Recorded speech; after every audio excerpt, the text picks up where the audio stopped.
ভোরের নরম কুয়াশার মাঝে আমি গভীর জঙ্গলের ভেতর হাঁটছিলাম। হঠাৎ চোখে পড়ল বিশাল এক জায়ান্ট ট্রি।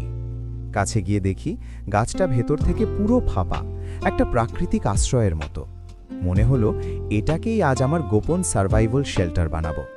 প্রথমেই গাছের ভেতরে জমে থাকা শুকনো পাতা, মাটি আর ভাঙা ডাল সরিয়ে পরিষ্কার করলাম। ধীরে ধীরে ভেতরটা ফাঁকা হয়ে উঠল, যেন ছোট একটা ঘরের মতো জায়গা তৈরি হলো। তারপর শক্ত পাট কেটে গাছের প্রবেশমুখে একটি মজবুত মডার্ন কাঠের দরজা বানালাম। দরজাটা এমনভাবে বসালাম যাতে বৃষ্টি ঢুকতে না পারে। ভেতরের দেয়ালেও কয়েকটা কাঠের সাপোর্ট দিয়ে শেল্টারটা আরও মজবুত করে নিলাম। পরের কাজ ছিল ঘুমানোর জায়গা।